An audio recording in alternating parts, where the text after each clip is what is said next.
Hello students, today we are going to learn the chapter The Word of Living।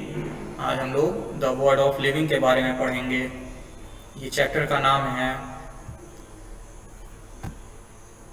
In primary classes we have already learned about living and non-living things। ठीक है, primary classes में हम लोग पढ़ चुके हैं कि living things क्या होते हैं और नॉन लिविंग थिंग्स क्या होते हैं। मतलब लिविंग थिंग्स ऐसी चीज़ें जो ठीक इसके बारे में पढ़ते हैं। We are already aware that living things are those which can breathe, grow and move on their own.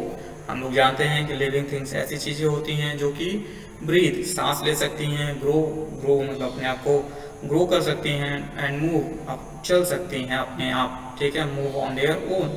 The non living things do not breathe, grow और मूव। और जो नॉन लिविंग थिंग्स हैं वो ब्रीथ नहीं करती हैं, grow नहीं करती हैं और मूव नहीं करती हैं। अपने घर में आप लोग जो चीज़ें नॉन लिविंग हैं उसको आप लोग देखिए, तो क्या आप लोग उसमें देख सकते हैं कि क्या वो ब्रीथ करते हैं? नहीं, आप देखेंगे वो ब्रीथ नहीं करते हैं, ग्रो भी नहीं करते हैं और मूव भी नहीं करते हैं।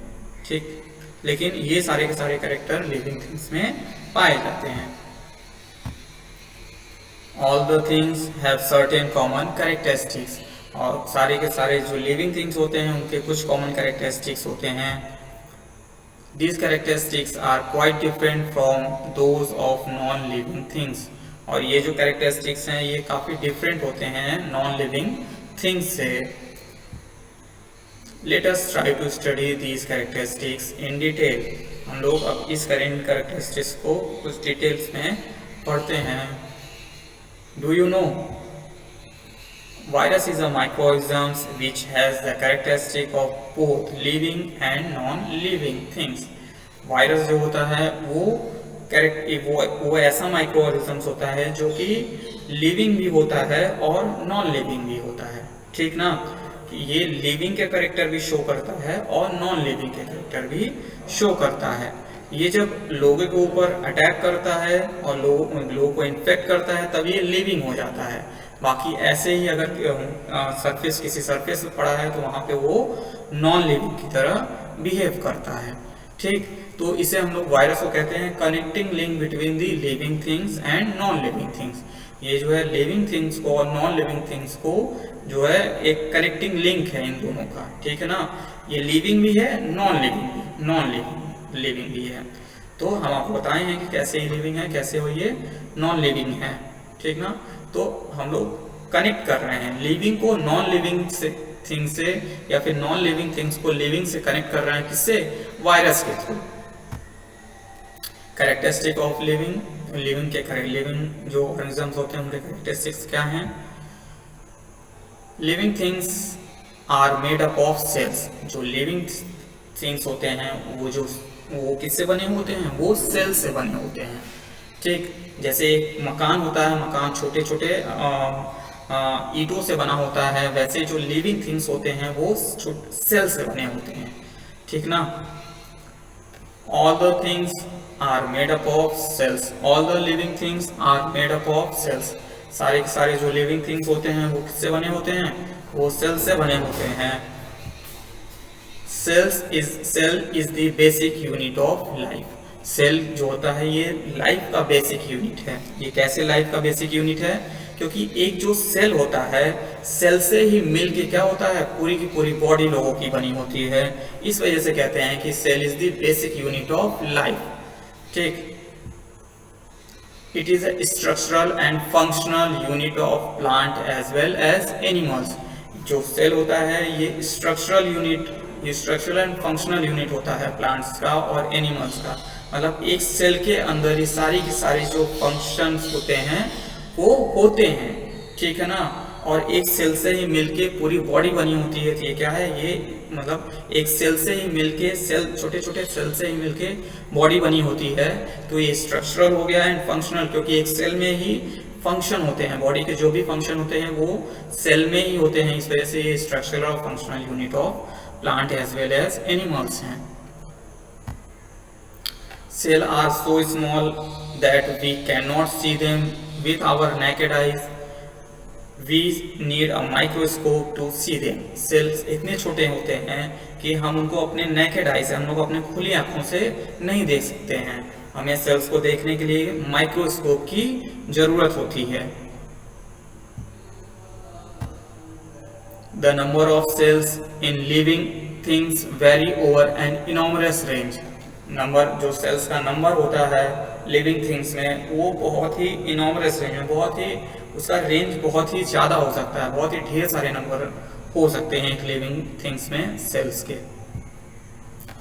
Amoeba is a single cell organism and is known as unicellular organism.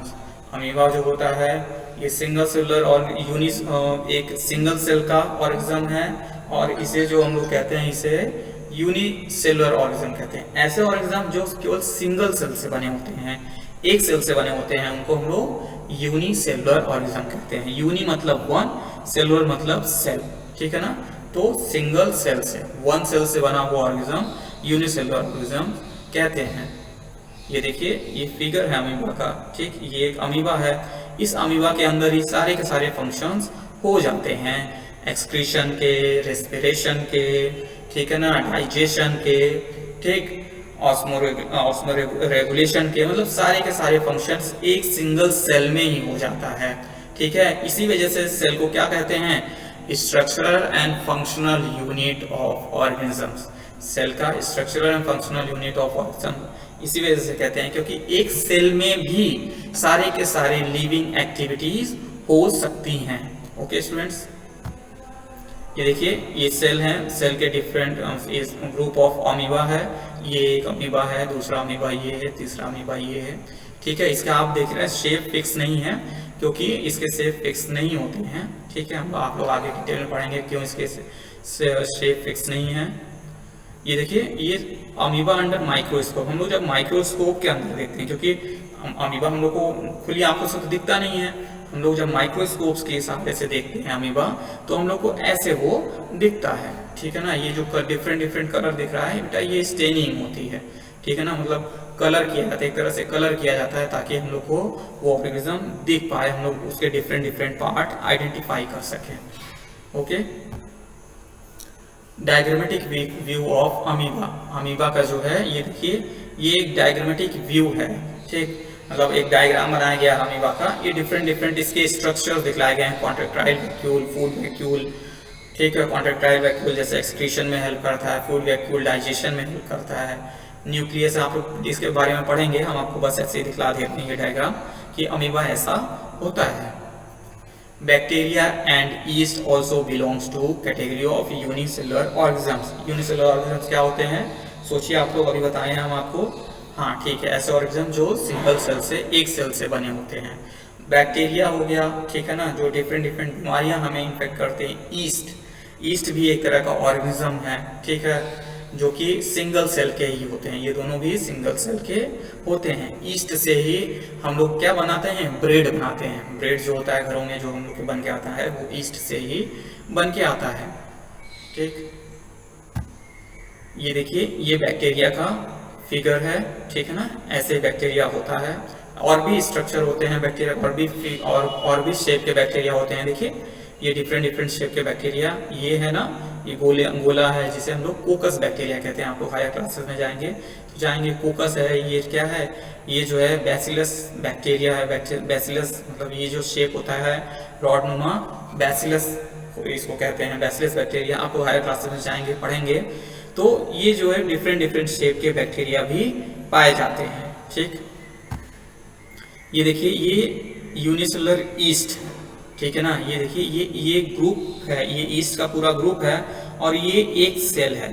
ये जो छोटे छोटे बबल्स की तरह दिखाई दे रहे हैं, ये एक एक सेल है, और ये एक सेल ग्रुप में है, ठीक है ना। तो ये है यूनिसेलुलर ऑर्गेनिज्म, लेकिन ये ग्रुप में है ढेर सारे, ठीक है, इस वजह से इतने ढेर सारे दिख रहे हैं। लेकिन अगर हम लोग देखा जाए तो ये इसे हम लोग एक ईस्ट का सेल कह सकते हैं, ठीक है ना। ऐसे ढेर सारे ईस्ट के सेल यहाँ पे हैं। An organisms which consist of many cells is called multicellular organisms. ऐसे organisms जो काफी ढेर सारे सेल से मिलकर बने होते हैं, उनको हम लोग मल्टी सेलुलर ऑर्गेनिजम्स कहते हैं मल्टी मतलब ढेर सारे, जैसे हम लोग बिल्डिंग कहते हैं ना, मल्टी स्टोरीज बिल्डिंग, मतलब ऐसी बिल्डिंग जिसमें ढेर सारे जो है स्टोरीज हो। वहीं मल्टी मतलब ढेर सारे, सेलुलर मतलब सेल, ढेर सारे सेल से मिलके जो ऑर्गेनिज्म बने होते हैं उनको हम लोग मल्टी सेलुलर ऑर्गेनिजम्स कहते हैं। Human beings, cats, horses and ants are some examples of multicellular organisms. Human beings हो गए, आंट्स हो गए, कैट्स हो गए, हॉर्स हो गए, ये कुछ एग्जाम्पल है मल्टीसेलुलर ऑर्गेनिजम्स है।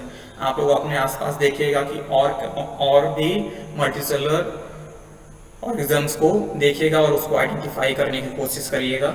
ठीक है, ओके स्टूडेंट्स, आज इतना ही। नेक्स्ट क्लास में मिलते हैं नेक्स्ट टॉपिक के साथ में।